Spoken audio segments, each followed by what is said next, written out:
আমার প্রিয় মায়েরা বোনেরা, আপনাদের জন্য একটা হাদিস বলে শেষ করব। বিশ্বনবী বলেন, আমার মায়েরা খেয়াল করে শুনুন, বিশ্বনবী আপনাদের উদ্দেশ্য করে বলেন, আল মারআতু ইযা সাল্লাত খামসাহা ওয়া সামাত শাহরাহা হাফিজাত ফুরুজাহা আতাআত বা'লাহা ফালতাদখুল মিন আইয়ি আবওয়াবিল জান্নাতি শাআত।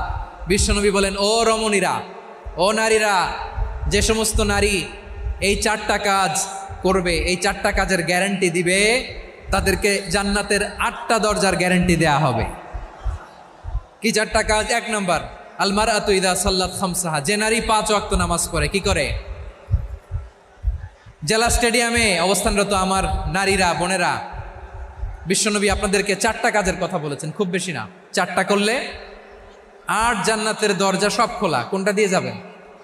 যেটা দিয়ে মনে চায়। 1 নাম্বার 5 ওয়াক্ত নামাজ। আমার বোনেরা জোহরের নামাজ পড়তে পড়তে এটা আসরে নিয়ে যায়, আসর পড়তে পড়তে এটা মাগরিবে নিয়ে যায়। এরকম আসরা নাই, লালমনিরহাটে হয়তো নাই। আমার বোনেরা এটা করবেন না। ইন্নাস সালাতা কানাত আলাল মুমিনিনা কিতাবাম মাওকুতা, সময় মতো পড়বেন। সামাত শাহরা, রমাদানের রোজাগুলো রাখবেন। হাফিজাত ফুরুজাহা, যে নারী তার চরিত্রকে হেফাজত করে, তার প্রাইভেট হেফাজত করে, তার লজ্জাস্থান হেফাজত করে। ও মায়েরা, আপনার এই গর্ভ যে কত দামি আপনি জানেন না। আপনার এই গর্ভ থেকে জন্মাবে আগামীর সালাহুদ্দিন আল আইয়ুবী। আপনার গর্ভ থেকেই জন্মাবে ইমাম আল মাহদি আল মুনতাজার। আপনার পেট থেকে জন্মাবে আবু সাইদের মতো বীর সৈনিক। আপনার পেট থেকে জন্মাবে মুগ্ধের মতো বীর মুজাহিদ। আপনি জানেন না কে আসবে আপনার পেট থেকে। সময়টাকে কাজে লাগান, ইসলামকে বোঝেন, মানেন, আমাদের ইসলামিক লেকচারগুলো শোনেন। আমরা যে বার্তাগুলো, ইনস্ট্রাকশনগুলো, দিক নির্দেশনাগুলো আপনাদের খেদমতে রাখি, এগুলো মেনে চলুন। আপনিই পারেন আপনার ঘরটাকে জান্নাতের টুকরা বানাতে। একটা family, it's a very big institution and you are the MD, the managing director of this institution. চিল্লায় বলেন ঠিক কিনা? চাইলেই পারেন ঘরটারে জান্নাতের টুকরা বানাতে। 5 ওয়াক্ত সালাত, রমাদানের রোজা, নিজের চরিত্রের হেফাজত, ও আতাআত বা'লাহা, স্বামীর আনুগত্য। এটাতে অনেকে ভুল করে থাকে। হায় রে আমার বোনেরা, স্বামীর আনুগত্যকে এটা নিজের অপমান মনে করবেন না। আপনার স্বামী আপনার সবচেয়ে বড় গার্ডিয়ান, তিনি আপনার সবচেয়ে ভালো চায়। নারী কখনো গার্ডিয়ানশিপের বাইরে থাকতে পারে না। হয় আপনি বাবার গার্ডিয়ানশিপের ভেতরে, বাপ না থাকলে ভাই আপনার গার্ডিয়ান, ভাই না থাকলে চাচা গার্ডিয়ান, বিয়ের পরে আপনার স্বামী আপনার গার্ডিয়ান। শরিয়া সম্মত স্বামীর আদেশগুলো আপনি মেনে চলবেন, কিন্তু শরিয়া বিরুদ্ধ কোনো আদেশ মানতে আপনি বাধ্য নয়। আওয়াজ করে বলুন সবাই ঠিক কিনা? এই 4টা কাজ যদি কোনো নারী করে, বিশ্বনবী বলেন জান্নাতের 8টা দরজা খোলা। তোমার যেটা দিয়ে মনে চায় সেটা দিয়ে জান্নাতে তুমি এন্ট্রি নিতে পারবা। বিষ্ণু সাল্লাল্লাহু আলাইহি ওয়াসাল্লামের স্ত্রীর নাম ছিল আয়েশা রাদিয়াল্লাহু তাআলা আনহা, আবু বকর রাদিয়াল্লাহু তাআলা আনহুর মেয়ে। আবু বকর রাদিয়াল্লাহু তাআলা আনহুর আরেক মেয়ের নাম হচ্ছে আসমা। কি নাম? দুজনই আবু বকর রাদিয়াল্লাহু তাআলা আনহুর মেয়ে, আসমা আর আয়েশা। নাম দুইটা কেমন লাগে? আসমা নামটা কেমন লাগে? আয়েশা নামটা কেমন লাগে? সবার ভালো লাগে নাই? নাম দুটো আপনাদের ভালো লাগে?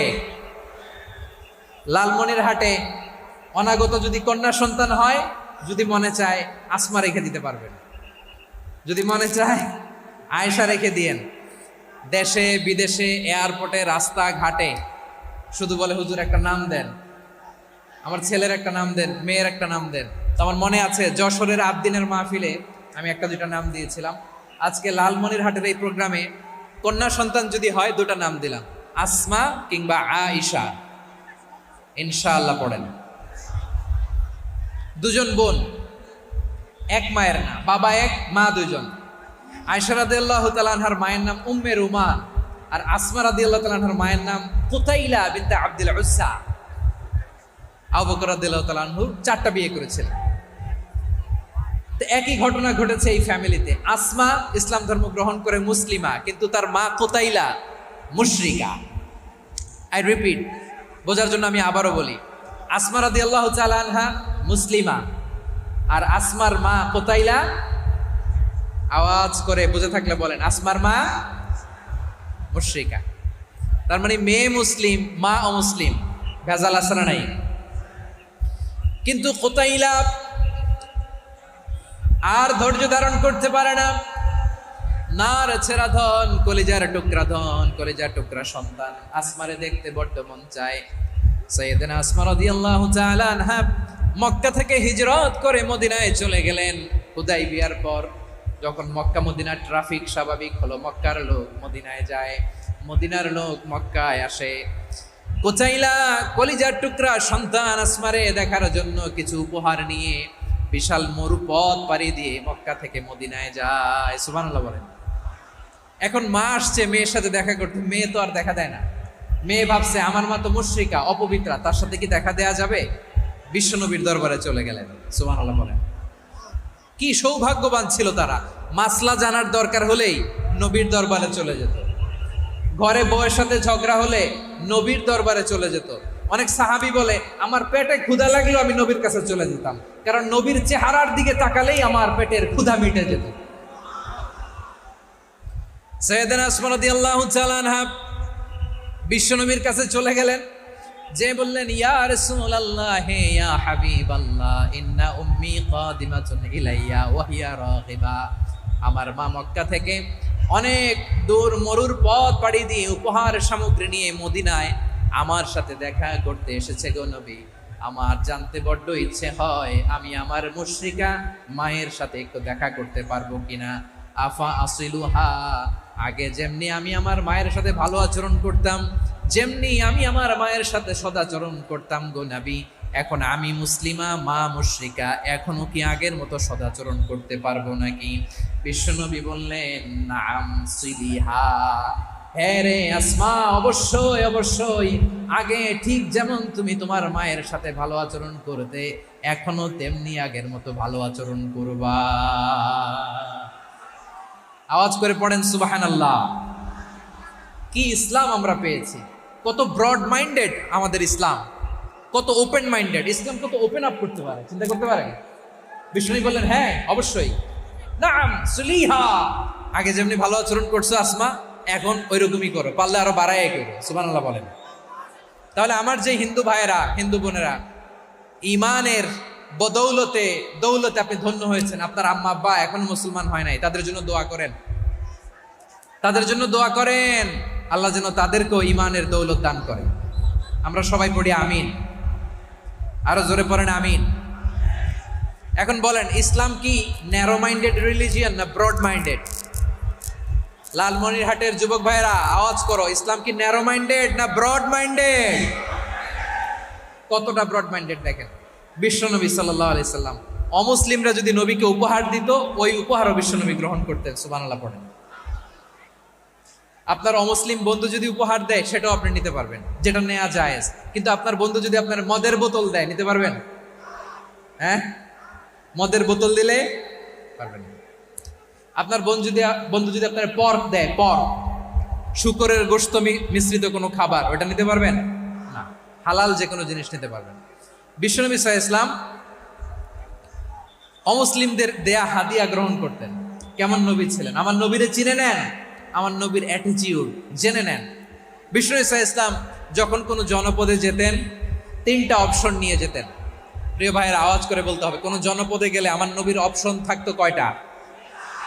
আমার মতো 3 আঙ্গুল উঁচু করে দেখান আর বলুন, আমার নবী কোনো জনপদে গেলে কয়টা অপশন নিয়ে যেতেন? 1 নাম্বার অপশন আসলিম তাসলাম। নতুন এলাকায় গেলে বলতেন আসলিম তাসলাম, ইসলাম ধর্ম গ্রহণ করো, শান্তিতে থাকবা, আমার ভাই হয়ে যাবে, আমরা ভাই ভাই, ইসলাম মানো, আমরা ভাই ভাই। অপশন নাম্বার কত? 1। যদি বলে না ইসলাম মানবা না, ওকে, অপশন নাম্বার 2, মুসলিম হওয়ার দরকার নাই, লা ইকরাহা ফিদ্দিন, ইসলামে কোনো বাড়াবাড়ি নাই। খ্রিস্টান আছো থাকো, বৌদ্ধ আছো থাকো, ইহুদি থাকতে চাও থাকো, কিন্তু আমরা যেহেতু রিজিওনাল সুপার পাওয়ার, আমাদের আন্ডারে থাকো, ট্যাক্স দিয়া থাকো, এটার বলে জিজিয়া। আলেম যারা আছেন বুঝবেন, এটার আরবিতে কি বলে? জিজিয়া। You pay us the tax, we will give you the security. তোমরা ট্যাক্স দিবা, আমরা সিকিউরিটি দিব। ইসলাম, ইসলাম মানো শান্তিতে থাকবা, ভাই ভাই, আমরা ভাই ভাই। অপশন নাম্বার 2, ট্যাক্স দাও, আমরা নিরাপত্তা দিব, মুসলিম হওয়া লাগবে না। এখন 1 নাম্বারও মানে না, 2 নাম্বারও মানে না, মুসলিম হবো না, ভালো, খ্রিস্টান থাকো, ট্যাক্স দাও, আমরা সিকিউরিটি দিব না, এইটাও মানি না। বিষ্ণু বলেন তাহলে তলোয়ার আমাদের আর তোমাদের মাঝে ফায়সালা করবে। মুসলিমও হবা না, ট্যাক্স দিবা, নিরাপত্তা দিব, আমরা সুপার পাওয়ার, আমাদের আন্ডারে থাকবে, এইটাও না। তাহলে তোমাদেরকে তো আমরা বিশ্বাস করতে পারি না, কখন না কখন বিশ্বাসঘাতকতা করো, কার সাথে মিলে হাত মিলাও, তলোয়ার আমাদের মাঝে ফায়সালা করবে। তখন তিনি জেহাদের সশস্ত্র সংগ্রামের ঘোষণা দিতেন। সুবহানাল্লাহ পড়ে। দেখেন পশ্চিমারা জেহাদকে এইভাবে চিত্রায়িত করে না। ওরা জেহাদ বলতে বোঝায় তলোয়ার, হাত কাটো, গলা কাটো না। জেহাদ সশস্ত্র সংগ্রাম 3 নম্বরে। অধিকাংশ ক্ষেত্রেই বিশ্বনবীর সুন্দর আচরণ দেখে, আরে আমার নবীর যে নুরানি চেহারা, অনেকে তো কেবল সিরেফ চেহারাটা দেখেই কালিমা পড়ে মুসলমান হয়ে গিয়েছে। যারা মুসলিম হয় নাই তারা তাদের ইসলামেই বলবৎ ছিল, ট্যাক্স দিয়ে ইসলামের আন্ডারে ছিল। যারা এটাও মানে নাই ওইটাও মানে নাই, তাদের বিরুদ্ধে জেহাদ।